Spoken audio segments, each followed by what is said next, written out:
And we are live. There we go. What's up, party people and all my fellow Prosperitans out there? I got a real fucking treat for you today. I got a chatbot gangster. He's a serial entrepreneur. He's one of how can I even phrase this the right way? He's very near and dear to me in the coaching world because of what he helped me do and accomplish in my business. And I owe him a lot in my entrepreneurial journey. And so it's with great pleasure that I get to share with you one of the people who have helped me a lot on my journey. So welcome to the stage or the YouTube video, ladies and gentlemen, Nico Moreno. How the hell are you doing? Awesome. Thank you, man. I'm doing great. It's great to be here. And yeah, I was looking forward to reconnecting with you, chatting. I know it's been a while since we've talked, but back and forth here and there, and I see your stuff online, but yeah, glad to be here and glad to share and answer whatever I can. All right, so let's give the viewer some context. And if you guys are not, go ahead and subscribe to the channel because I drop the most authentic and raw shit in the industry. Mm-hmm. Everyone else fucking lies to you because they're bitches. And I actually want you guys to get filthy rich. So let's fucking get into it. Nico, I mean, like, what's your story? How did you get into entrepreneurship? Because a lot of these people are going to be brand new to you. For sure, yeah. So my story in a nutshell is, I don't know why I even said that. Like, I kind of don't like that phrase. It's just so weird, like in a nutshell. But anyways, so like short version of my story is basically started out with the 9-to-5 grind. My very first job was unpacking boxes at Nordstrom at 5 a.m., which sucks like a ton. If you've ever unpacked boxes, it's terrible. And it was dark, and I was always like, there was either one person there or nobody. So I was sometimes the first person there. It was terrible. And so because of that, I started listening to, just started searching around and like listening to like uplifting podcasts because I was like, I need to figure out something to not feel like shit all the time. So yeah, got into like listening to podcasts like Tony Robbins and Robert Kiyosaki. And I think mostly Robert Kiyosaki was the one that kind of like opened my eyes to, he has like the quadrant. I can't quite remember like what cash flow quadrant. Yeah, cash flow quadrant. And so he kind of opened my eyes to the fact that, whoa, there's other ways to make money than working for somebody else. Like literally, I just didn't know that. So then once I realized that and had that revelation, then I kind of started, listening to more stuff, reading more books. Like 4-Hour Workweek is a classic.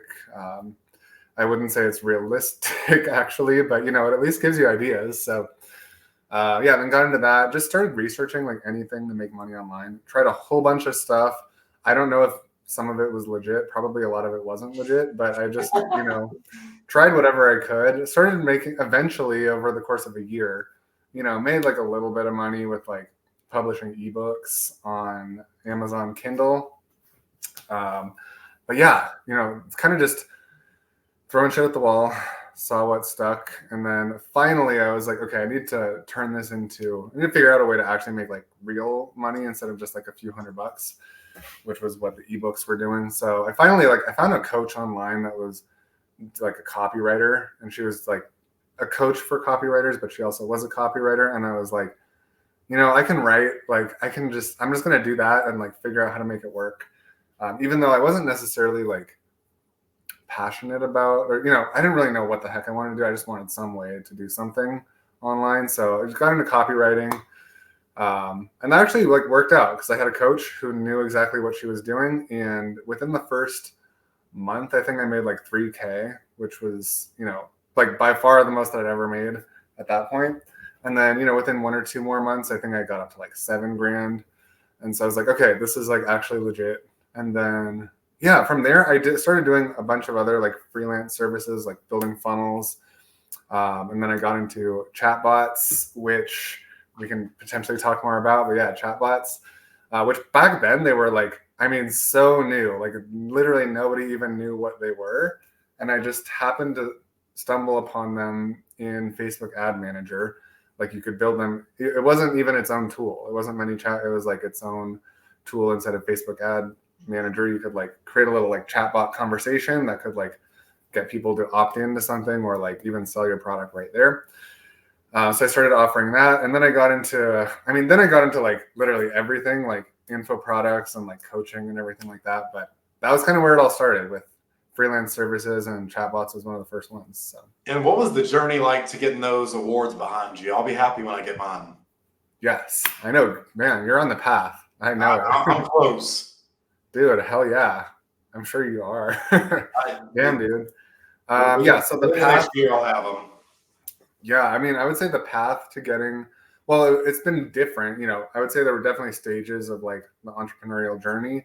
I don't know if everyone has the same stages, like, just 'cause all I can really speak from is my experience. But I would say the first, getting to the first million was very, like, it was a lot of mental roadblocks, I would say, was the biggest thing. Just feeling uncertain if it was ever going to happen, or if what I was doing was actually going to work out. Because some months would be like really good, and then other months would be really slow or really bad, or things would just stop working. So I would say, yeah, the first piece was really like throwing as much shit at the wall as I possibly could, and like finding things that stuck, plus also like working on my mindset. But I honestly think now, from my perspective now, I think if I had just taken much more action and not worried so much about the mindset stuff, like, it would have worked out quicker and easier anyway. Because back then I was very into like meditation. I'm not saying meditation is not a good thing to do, but I was really, really, really into like meditation and like law of attraction and stuff like that. And I know now that if I had just stopped spending so much time like thinking about law of attraction and like, oh, like, am I going to attract 10K today? It's like, no, if you actually just like do the shit that will bring in that amount of business, then like you will bring in that amount of business. So I would say that was kind of the first journey. Second maybe phase of entrepreneurship for me was more like, I would say it's more like persistence at that point. Because then once you found something that was getting you where you wanted to go, then you just had to do it consistently. Yeah, exactly. And like, I'm assuming a lot of your people also listen to Alex Hormozy. Maybe some do or some don't. You, I'm sure, know the concept of the lady in the red dress, or the woman in the red dress. Absolutely. It's what gets us into this industry. And I've watched The Matrix more times than I can count. Yeah, exactly. So it's like, once you get to a certain level of success, or you like have a certain amount of money like available potentially to invest into something else, then you start seeing all these other opportunities, and you're like, oh wow, like that looks pretty good. Hard to say no. Yeah. So then it never actually goes away. Like, really, it doesn't. So it's still around me today, because now I'm to the point where other people are like, hey, you want to do this? Hey, like, you want to do this with me? It's like, I know I could do it, but it's like, it would pull my focus away from what I'm doing now. So it's not exactly. So I would say like that's been persistence, like consistently doing the same thing that has been working. Like, if it hasn't been working, then you don't have to be persistent with it. But if it has been, or it's like mentors who are legitimate, like have shown you that it's worked for them, like, then you do want to persist with that thing. And like, yeah, just like not getting distracted, I would say. Who has been your favorite mentor so far? So like one that I've actually paid, or one that I would just consider like someone that I've learned from? Give me one of both, like one that you've paid and one that you've just learned a lot from. Okay. Well, the one that I have never paid or like actually met or worked with, but I would have learned so much from, that's just top of mind right now, is Layla Hormozy. Like, I just listen to her podcast so much, and I love Alex's stuff, but I feel like for whatever reason, the way that Layla like communicates, the way that she like packages up her information and communicates it, they're both very good at doing that. They're so good. Like, God, I just feel like I gained like years of experience from like 1 8-minute episode from her. Which episode was that? I mean, all of them. Oh, okay, gotcha. Like, seriously, no, like, I just think that she's extremely concise, and like she conveys her messages very effectively. Her favorite stuff of mine is probably like how they conduct their interviews and how they kind of like reward or punish the employees and shit like that. Like, their systems around that stuff, I think, is muy grande. It's fucking flawless. Really, I love it. Yeah, it's really, really, really good. So yeah, I mean, would definitely recommend to anyone, like if you're looking for like podcast type of content, like Layla's, I think it's called Build. That's like my go-to. I always listen to all the episodes. And who's been your favorite paid mentor? Favorite paid mentor. Oh gosh, if like out of every single one, okay. Yeah, like if you had to, who gave you the most? Yeah, who gave me the most? God, that is tricky. Okay, so Like, okay, let me rephrase this. At the earlier stages. oh, I know the answer actually. I don't know why I even had to think about it. Okay, let's hear it. Okay, I know the answer. Alex Becker, 100%. Okay, that dude is pretty cool. I like him a lot. He's a badass. Yeah, he doesn't do like mentoring or coaching anymore. But yeah, there was a point where I was in both of his masterminds. There was one called like Black Card, which was like 4 or 5 years ago. And then there was another one called Iron that was maybe like 3 years ago. Hands down, like I've learned by far the most from him. He's a little, I don't never want to say anything bad about him. And this is not me saying anything bad about him, but he is very like, he's a little bit crazy in a good way. Like, I think you have to be crazy. I think we all are. Yeah. To like accomplish what Batman has accomplished. The more money you make. Yeah. To accomplish what that guy has accomplished, like you have to be a little bit crazy. How much did High Rose just get bought out for? I think it was like 130 million. And that's just like that was like a project of his. Like he has so much other shit going on too. I really, some of his YouTube videos I've really enjoyed. Like what he had a video about, like you think you have control or something, but he was basically like breaking down this process that I've learned in NLP. But I just love the way he packaged it. He's like, by the time you come to the decision, it's already been made. Like you don't have control over it. So it's like, it was like, remember that video. Like the death of Alex Becker. He was like, so I had to kill that little bitch inside of me. I've seen so many negative comments, and I know those people only watch the first 30 seconds where he's like, what's up, motherfuckers? He's like, I'm your most famous YouTube. I'm a 1 billion subscriber YouTuber, most woke. Get all the kids around the TV to watch me. He just is so funny, but I can see. He has a weird, funny sense of humor. But like, yeah, I mean, if you get past all that, like, I mean, even from his free content from YouTube, like, there's some really good YouTube ad stuff. It's sharp. But yeah, learning the internet marketing stuff from him, like, I still can't think of a time where I evolved and learned like more than specifically like his second mastermind that I was in. The first one was really good too, but like, yeah, I would say that I evolved as like a person a lot, as well as like what I learned and like in terms of like how to actually build funnels and like understanding the process of cold traffic and ads and webinars and all that. So yeah, I would say that was it. For me, it's hard. For you, because it's like a tie between you and Russell Brunson, believe it or not. Man, that feels good though. I mean, I'm okay with that. But it's just like you guys met me at different stages of my entrepreneurial journey. Yeah, for sure. But it's like each one had both like fucking huge impacts, and like I'm incredibly thankful. Dude, I love hearing that. That's one thing that drives me nuts about people who shit on their coaches. It's like, and I heard this from Alex Hormozy, funnily enough. He's like, you don't shit all over your math teacher once you learn algebra. You realize that it's a prerequisite. Like, you don't look back at your math teacher like, you fucking dumbass. Like, no. So it's like when I have students that come through my stuff, they start making more money than I was at that stage of my business. They're like, well, I'm not using your stuff anymore. It doesn't work. It's like, what? It's like, yeah, but you had to learn that lesson to get to that level and like to get. Exactly. So. What gets you to level 1 won't get you to level 2. I had to meet you where you were. Yeah, exactly.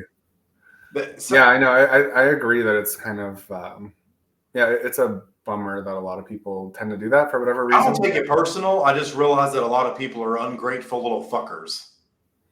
Yeah, Like, dude, it's true. we're the people who Alex Becker makes fun of in his YouTube videos, but like, hey, if you can't watch us for longer than 5 minutes and you want to go click on that cat video, Yeah. that shit Go cracks watch me Taylor up. Swift instead. Yeah. That shit cracks me up every time I watch it. Him and Sam Ovens, I've really enjoyed some of their stuff. And I'll tell you who I'm really impressed with right now is a lot of Chittister stuff coming out. I've really Yeah. enjoyed some of his stuff about how he talks about product. Like one of the things I learned where he was like, the best products in the world have a 100% success rate, even with like dumbasses, basically. I was kind of looking out, I was like, my industry sells that. Like if you buy a life insurance policy and you die, it 100% works no matter how fat you are, no matter how dumb you are. Like it works for everybody and it's all risk. Yeah.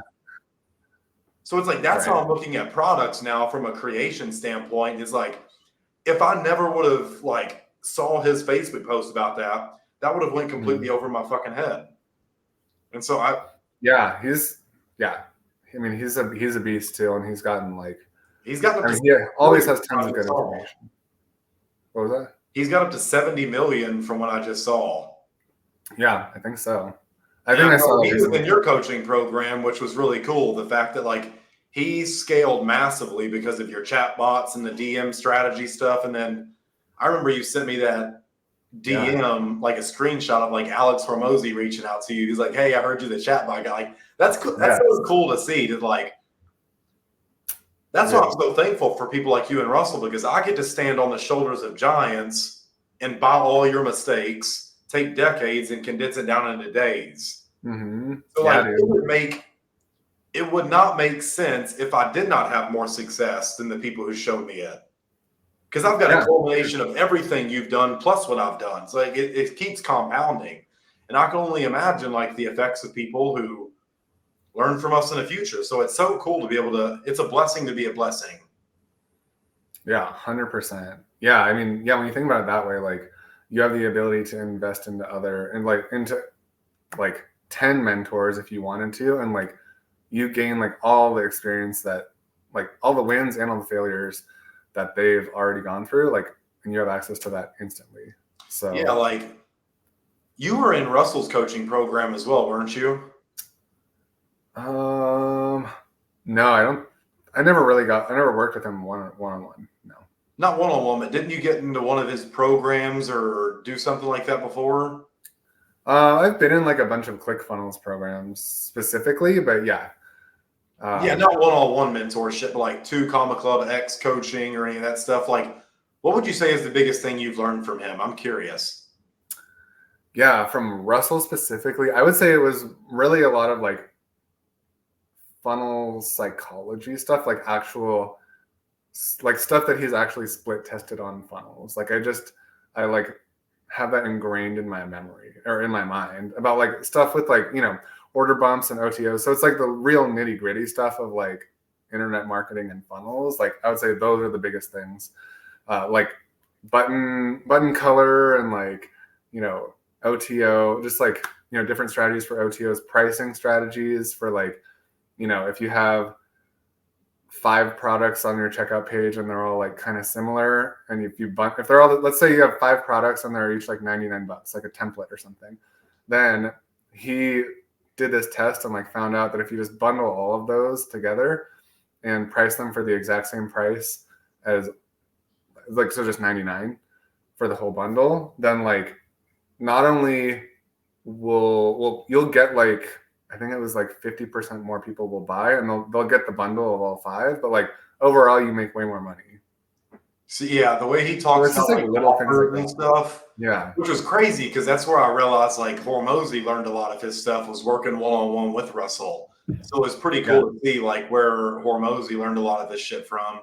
I'd say the number one thing I've got from Russell is a lot of like the messaging, like the hook, story, and offer, and a lot of what him and like Steve Larson, like you don't have traffic or leads problems. It's like your messaging. Like you have to tell your customer story, not the story of the sales message. So that's been one of the coolest things for me to learn. And then 100%. Yeah, I would say that too. Like his original there was the Portfolio .com offer, splits. perfect webinar framework. My Yeah, first webinar that I did modeled off his stuff fucking crushed. it did. Awesome. It was like That's no surprise. 25 grand from that one, and then like I doubled it from the email sequence. So it was Hell yeah, dude. That's awesome. Was that it like a was pretty direct cool. was that a It was. direct to purchase offer, or was it like a webinar to a phone call? Webinar direct to purchase, $9.97. Nice, dude. That's awesome. I've gotten real like I'm not taking any more phone calls. Like it's all like sales to the masses. That's all I want to do. Go here, check out, click this fucking button. Let me record Dude, I my can see you video. being really, I haven't seen it, but I can imagine that just like with your energy and with your vibe, you would, you are doing it, but like you crush with webinars. Like it makes Well, sense. yeah, I've averaged 15% closing rate every time I do it. But Damn, when I that's I really went to good. Funnel Hacking Live, and I was talking to Russell right before we rode this Velociraptor thing, and I was letting him know my percentages, and he was like, "That's an 8-figure a year webinar, dude. Just get this many people on." Like, it was pretty cool to talk to a dude worth fucking $1 billion. And I'll say, like, he is so shy in person. Really? Like timid. Like if he doesn't really know you a lot, like he's shy. But on the stage, dude, like I love getting to watch him pitch his offer on the stage, like live, because I get to see everyone's head nodding from the trial closes. Like crying from the why are you crying over like buying this? So it was I just love sales and communication, dude. I geek out over that shit. Dude, that's awesome. That stuff, it really is fascinating. And he's one of the best mentors that you could possibly learn from. So yeah, that's awesome that you're crushing a lot of fucking money. Pretty much all of you do, but it's so worth it because I've 10x'd my income every single time. Hell yeah. So it compounds. What would you say was throughout your whole entrepreneurial career, like what has been the number one like mental shift that you had to make? And before you answer that, okay, where do you think you would be if you didn't make that shift? Oh, that's a good question. Okay. So I know the answer to both of them right now. So if I didn't make that shift, should I say the shift first? Because then it might not make sense. Yeah, go ahead. Okay. So, I think the shift is that doing the work and like taking the actions is by far like way more important than your mindset. I think there's a lot of people out there who are, in the beginner and like the hustlepreneur phase, and they're like, yeah, like mindset is everything, and like if you believe you can do it, you can do it. And it's like mindset is like 5% maybe. I don't know. And there's that Tony Robbins quote where it's like psychology is like 80% and action is 20%. I just think that that's completely wrong. And I think that well, I think he's looking at it from the Pareto's principle thing. So I think he's applying that to like 80-20 rule. He's like 80% of it is not necessarily the mentality, but like the perspective that you view reality through. So it's the lens you're looking through, that it's all about your perception, how you view what you're doing. Because if you don't believe in it or you're not happy with it, like you're not going to do it long term.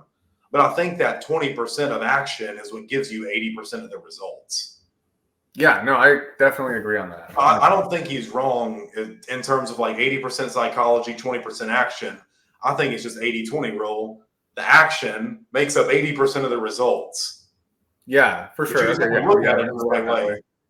Yeah, I think a lot of people, maybe I'm totally wrong, but I think a lot of people like to spin that into like saying, okay, if I just do if I'm doing like mindset work or like, thinking about law of attraction and thinking about, this is just literally who I was at that time. So like I was spending so much time into like reading law of attraction books and reading mindset books and making sure and doing all these like habits every single day to make sure that I was having a good mindset. And I was like literally doing like 1 hour of actual work a day. And I was like, no fucking wonder you're not getting any results.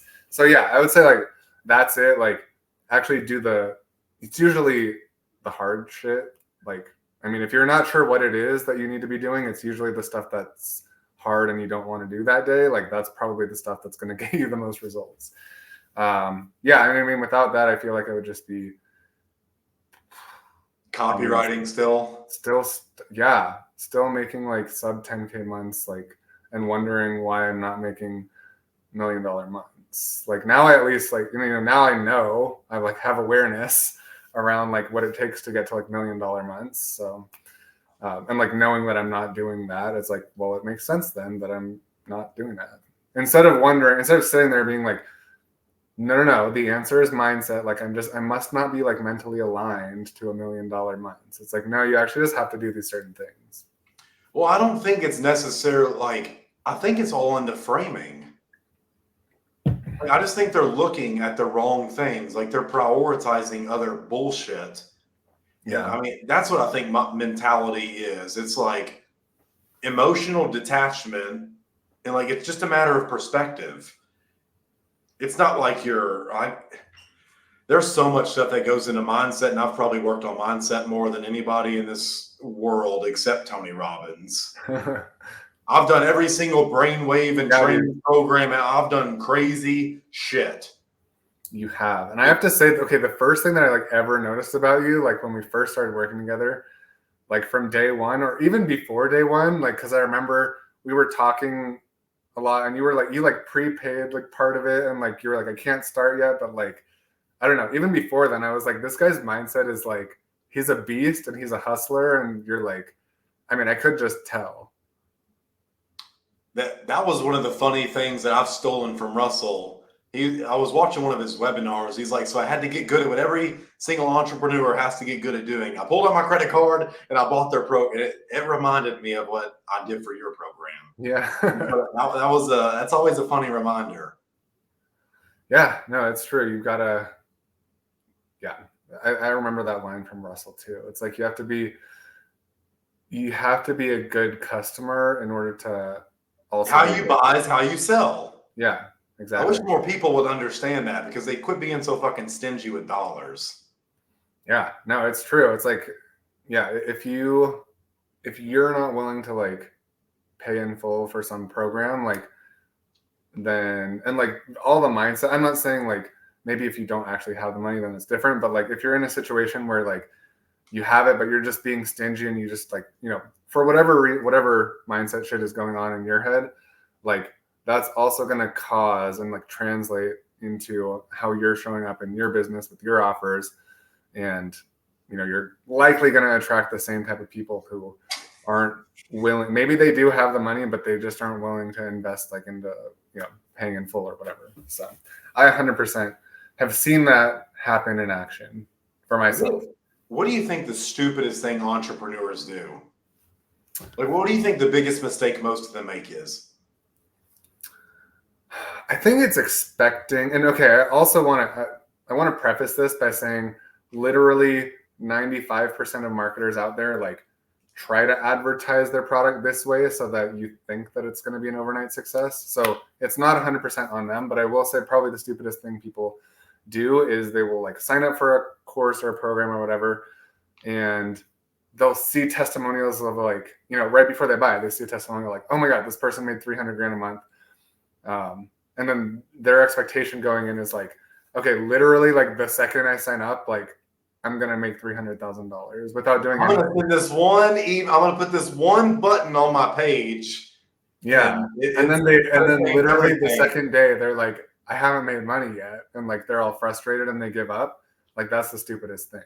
Cause it's like, I mean, that's a really good question I want to ask you. Not necessarily how do you manage your customers' expectations, but that is one thing I absolutely loved about your program was how dedicated you were to your students' results. What is your thought process behind that? Like, how do you help your customers? And this is a personal question for me. So for sure. Yeah, I think, yeah, I mean, so it's been like a journey and an evolution for sure, because when I was more beginner, I would, you kind of or I'm not going to say you because I don't want to generalize. I'll say me. So in the beginning, when I had started getting some client results of really any sort, where people would make, let's say they made $5,000 in their first 2 weeks, which actually happened. then I was really like trying to actually push that result and like say, hey, you know, like my student just did this, like you're probably going to do that too. So like you should just sign up. So like literally I actually was on the other end of the spectrum and I was like, you probably will do this. So you should probably buy and like sign up now. And then you end up getting a lot of like people who refund or whatever, or they like dispute it or they, you know, charge back. That was one of the problems I had early on is like, I made a lot of money so quick because of the momentum and the reputation I built for myself. Mm-hmm. And then it all came fucking burning down because the product was shit and like I was getting more chargebacks than I could handle. Yeah.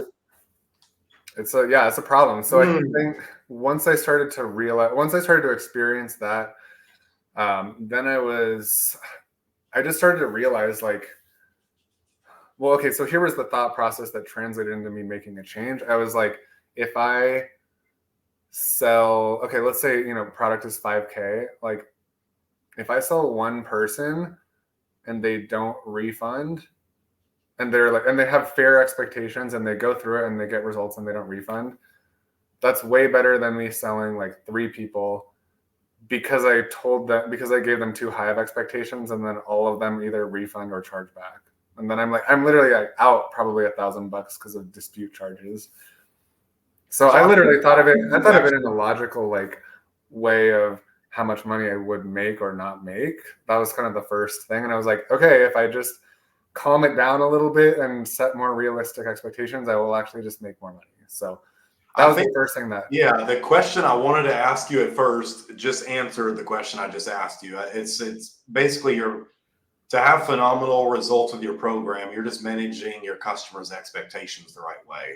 Yeah, 100%. And now, you know, even today, I'm still very like hands-on with, you know, customers and people who work with me.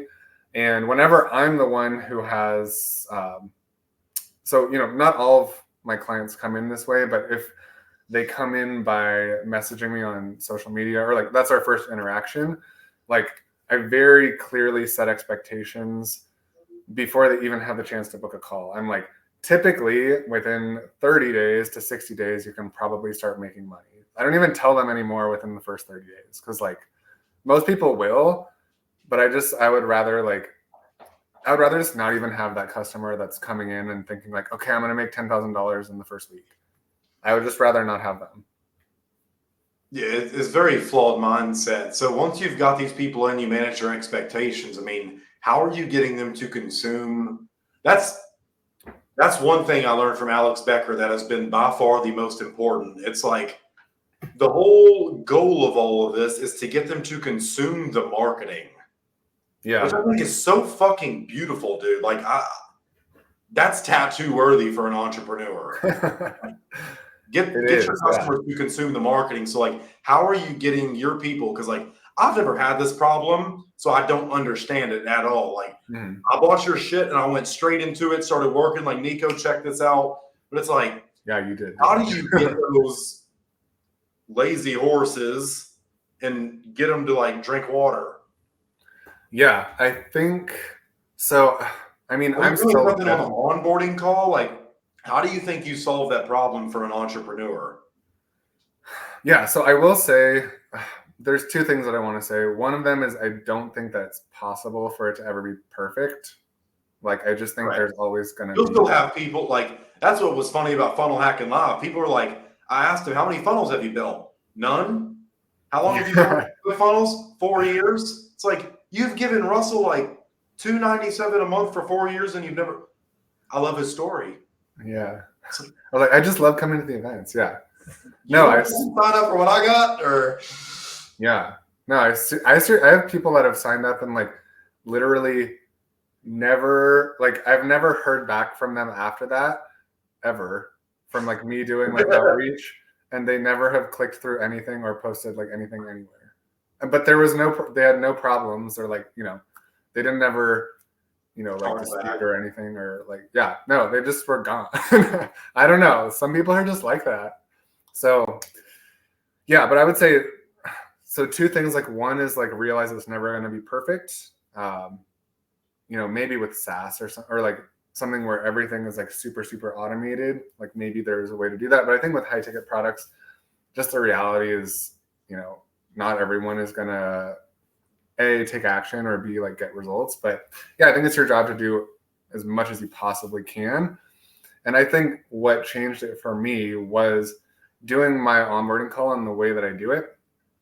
And you know, that took me like probably a year, maybe 2 years to kind of get it down the way that I like it. And I'll explain exactly what it is in a second. But I mean, I know you went through it, but I'll explain what it is for anyone who's listening. But I think once I had that process in place, then I know and I feel good that, okay, like I literally put it all out on a silver platter and made it extremely It's on easy. them if they don't do shit. Yeah, like I made it extremely easy for this person to succeed from this point forward. And so if they do nothing, like, and even like don't respond to my like outreach, even literally after they paid, which I don't get it, but okay. Then I feel zero guilt because I've given them everything. They have it. All they have to do is actually do it. And so if they don't, I mean, you can't like, you can kind of remind me of my grandma. Like, you know how old people just hoard shit for no reason? Yeah. It's like, why the fuck did you buy this like tote of popcorn? She's like, it's a collector's tin. It's like, we're trying to eat this shit. Like, what?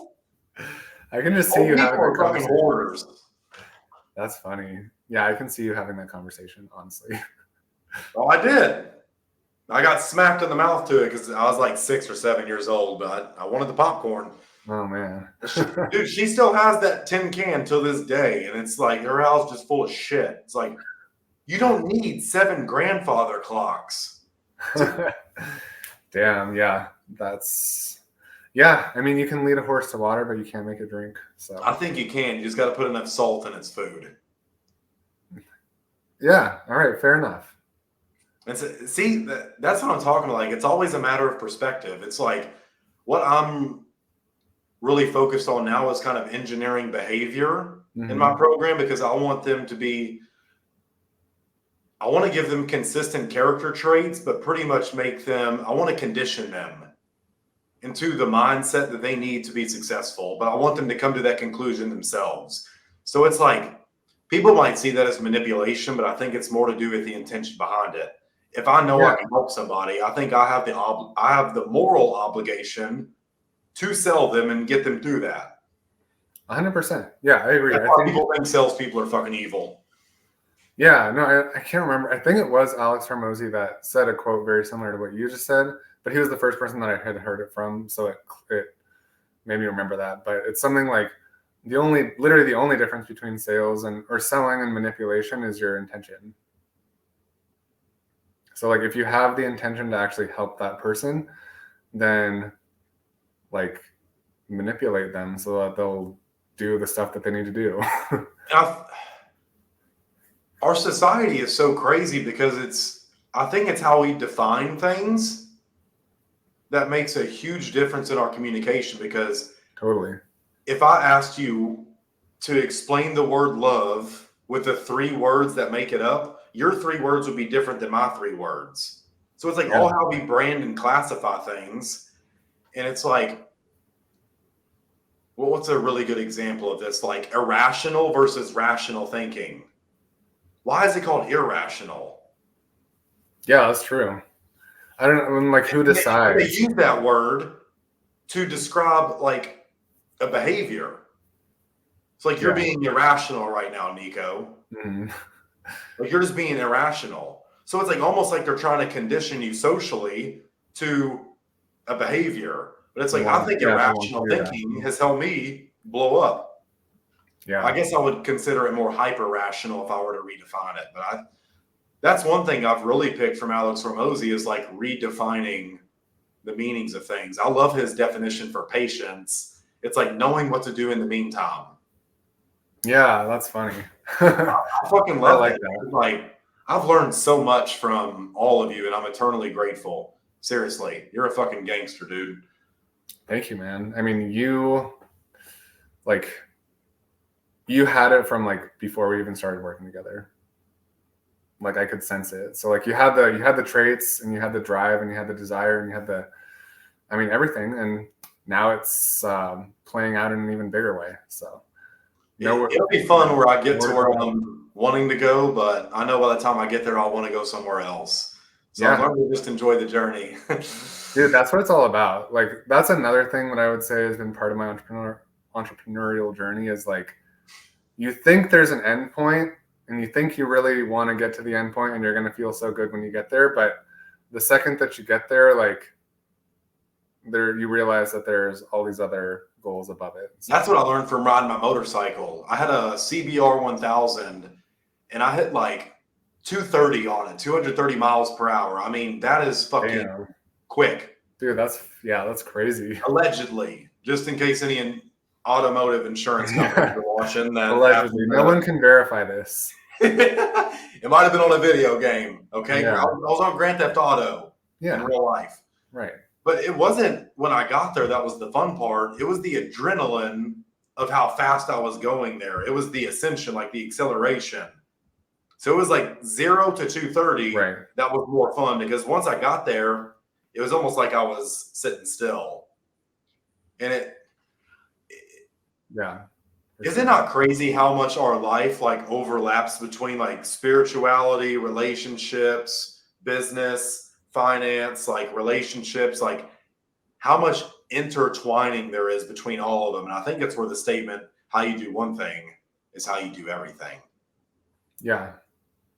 Yeah, no, I definitely feel that way too. 100%. Like, yeah, the way that you approach things it's more like, I feel like it's almost the excuses, but depending on what you're saying in your mind, like it's almost the chatter that you have with yourself in your mind.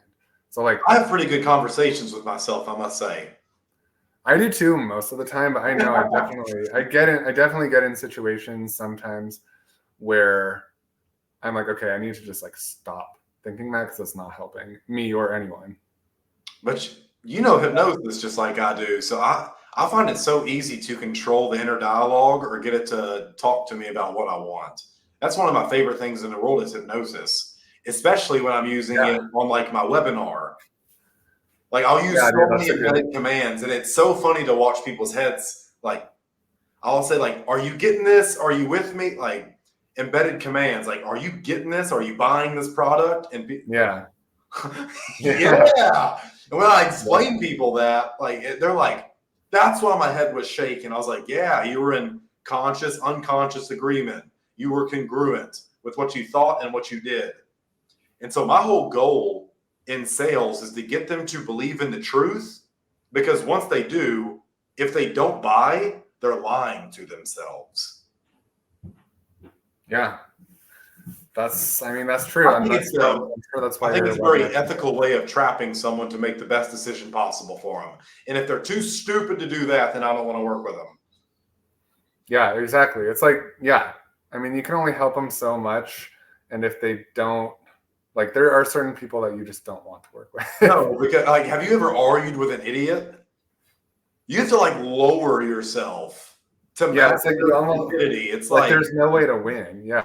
No, you just end up making yourself sound fucking stupid. You might as well just leave. What has been the number one lesson you've picked up in your life, Nico?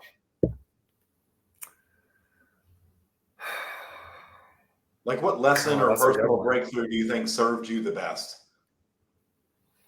I think, and I've learned this in business, which I kind of touched on it before, but also I feel like I actually learned it like sooner in life through like fitness is literally, and it's very simple, but it's like, you're not special. Like if you just do the actions that are proven to get the outcome that you want, like you'll get the outcome that you want. So again, like I feel like with fitness, at least for me, it was like, it's usually like easier and quicker to see a physical result, like in how your body changes or how your level of fitness changes. Cause you don't eat for like 2 days, like you'll lose a bunch of weight versus like with business, it could take like months or years, depending on, what information you're using or not to like, get a result. But with fitness, it's like, okay, you go to the gym, you lift weights like 7 days a week and you don't eat like shit. Like you're probably going to actually have a pretty big transformation in just a week. So yeah, I would say like that's what it is. And a lot of time, like I feel like a lot of people, and myself included at one point, it's like a lot of the times you have self-defeating thoughts and you think like you have like snowflake syndrome or special snowflake syndrome. Like you kind of talk yourself into the fact that like, oh, that thing worked, like, oh, doing keto or whatever and lifting weights, like that works for all of them. But like, I don't know if it's going to work for me. Like, I don't know. And it's like, Oh, I mean, dude, if you put less calories in your body. Or Mosey made a video about that, and it was fucking hilarious. He's like, "Oh, let me guess. You just have some special metabolism that is like, what we're going to do is we're going to take your blood and we're going to sell it to Africa because like you can cure all their like eating problems." Like, it was so funny the way he fucking blew it out of proportion. I don't know where I found that video because it was years old. It was like a talk he had with one of his clients, but he's like, "Oh my, that should have me in tears, dude." Yeah. So, do you believe we live in a world of paradoxes? Because I'd like to challenge you a little bit on what you said. I guess, can you elaborate? Yeah, I mean, can you elaborate on? So, like, a world of paradoxes, it's like, it's not one or the other. It's like two things can be true at the exact same time. And a lot of this is studied from like, like how much, like from how Schrodinger's cat. You don't, it's a scientific experiment I've studied a lot of, but it's like, they had a bunch of people look into the box and they were trying to see if a cat was either dead or alive. And basically, when we observe something, it changes the property of it. So if we view a cat and we think it's sleeping, it's alive in our brain, which makes it alive in a metaphysical world. But someone else could look at the cat and see it, well, it's not moving at all, it's dead. And so but both people are believing something to be true at the same time based on observation. So that's part of it. But it's like,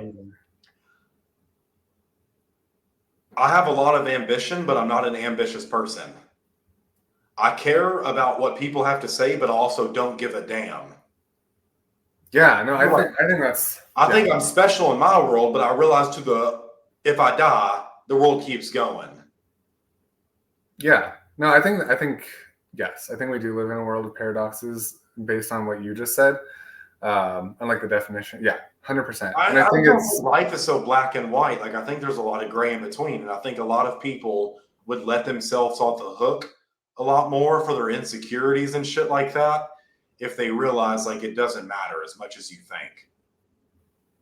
Yeah, 100%. And like, yeah, I mean, I think it does have a lot to do with your or like different things. Okay, the same facts can be objectively true, but like one person's opinion or perception of it can change the situation versus like another person can have a different perception or opinion of it and it can change the facts. So for example, let's say let's say you look at a bank account and the bank account has $5,000 in it. One person who used to be homeless yesterday, they're like, holy fuck, I'm rich. But a person who was just like a multimillionaire yesterday and they look in their bank account and it has $5,000 in it, they're like, holy shit, I'm broke as fuck. But it's all a matter of perception. Yeah, and like, okay, and also being like hot or cold, it's like if it's 40 degrees or if it's 50 degrees outside. Actually, this is a great example because I freaking hate hot weather, and like when it's 60 degrees outside, I'm like, this is too hot. And then everyone else is like, oh my god, like it's so beautiful and perfect out, and I'm like, oh god, it's so hot, I wish it were like 30. Yeah, today's stupid. Yeah, so I'm staying inside. Yeah, so I mean I think definitely it's all about like the way that you perceive things for sure. What is one thing that let me rephrase this. What is one thing that others believe to be true that you do not? Like the news and government like matters. Like at all. Like I think a lot more people are coming to that same conclusion over the last 5 years. I legitimately think that it took the scale and now everyone hates the motherfuckers. They're like, why is this dude on national television talking about chocolate chip ice cream and kids sitting on his lap? Yeah, What the fuck is I legitimately think it's like organized crime. It absolutely is. They took Like, it from Bugsy Siegel and the Mafia. yeah. So I would say that's probably the biggest thing. What about an entrepreneurial example? What is one thing that entrepreneurs believe to be true that you just don't? Yeah. I mean, I would say it's probably. I mean, I can give two that I can think of because they're very different. So I would say like one is the the mindset thing that I mentioned before. Like if you're an entrepreneur at all and you have any entrepreneurial friends and you just go on Facebook, you'll see like tons of posts of people just posting like fluffy, like happy mindset shit. And like, but if you actually know the situation of that person, like they've literally never made a single freaking dollar. But they're like preaching about like success and like sharing success quotes. So like I don't really know like exactly what the point is of that I'm trying to say, but it's like all the words of affirmation, all that bullshit. And yeah, it's like that doesn't actually equate to success, I guess. Like it's just irrelevant. So I mean, I think that's one thing. Like, everyone thinks that being uplifting or being positive like translates into your business success. And I think being fucking realistic does. I don't think it's true. So that's one. The other thing is, I don't know, like I just legitimately, like this is a legitimate belief that it wasn't always there. Like I didn't always have it, but it's a legitimate belief that I think like making money is easy.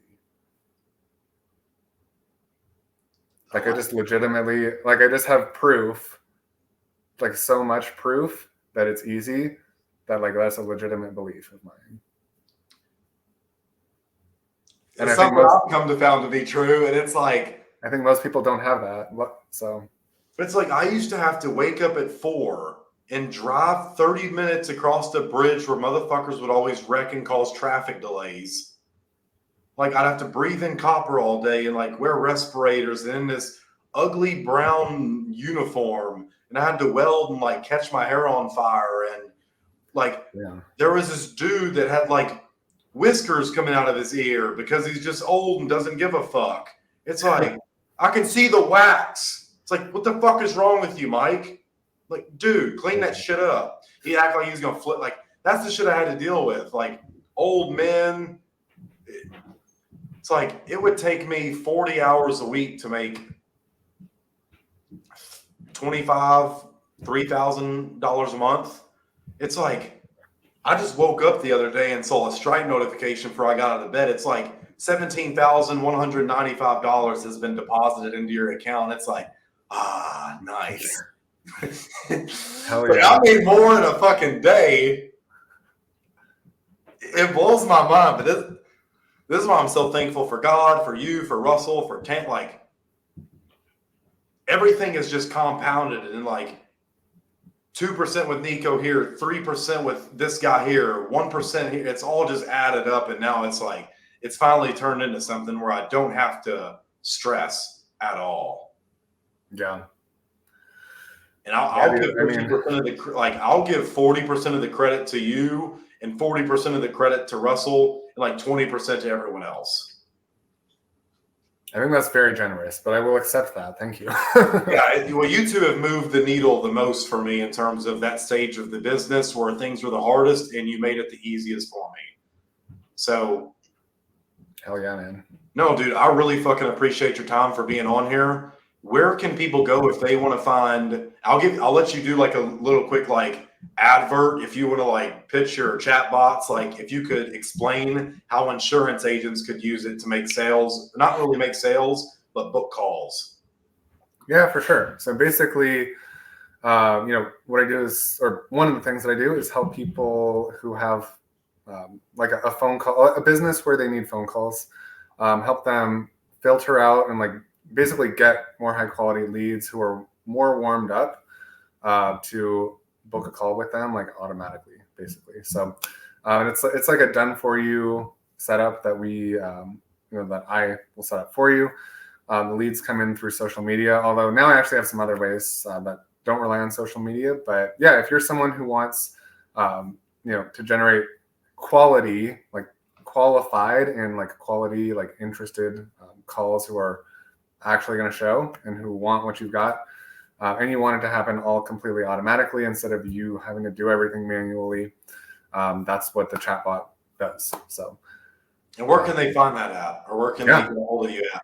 Yeah, you can follow me at, I think Facebook and Instagram are probably the best ways. So you can just find me on Facebook, just Nico Moreno. I don't know if you want to like put a link or something later, but you just search I'll put me. a link to your Facebook profile in the description. So if you're interested in getting booked calls or driving people to your Ethos link, I can promise you his system works. I've used it. I've sold probably around $100,000 of shit from it. So it fucking works. Okay. So yeah, click so if you want that, you can go get it. Yeah, just hit me up and say that Mason sent you, and yeah, we'll get you going with that. All right, well, dude, appreciate your time a ton. If you guys are interested in this stuff, go work with this dude. He's fucking phenomenal at what he does, and his shit paired with mine makes you fucking undefeatable as an insurance agent. It is the closest thing you can becoming to like Super Saiyan if you're a nerd out there, or like a superhero. Dude, hell yeah. It's the best way to become a superhero, okay? It's the best way to become a prosperitan. So appreciate your time, man. This has been an honor. Dude, it's been an honor for me as well. I love chatting with you, love connecting with you, and love, more than anything else, like love seeing how much you're crushing it now. Seriously. So like good fucking work. Keep going. Yeah, dude. Like I'm very, very proud of you. And yeah, excited to see you. All right, well, Nico, I'm going to ask you to help me close this out just because you're on the left side of the screen. So if you just want to like point down, this is where I want you guys to go watch the next fucking video. All right, go click on it right now. Do it. All right, see you guys. All right, see you guys.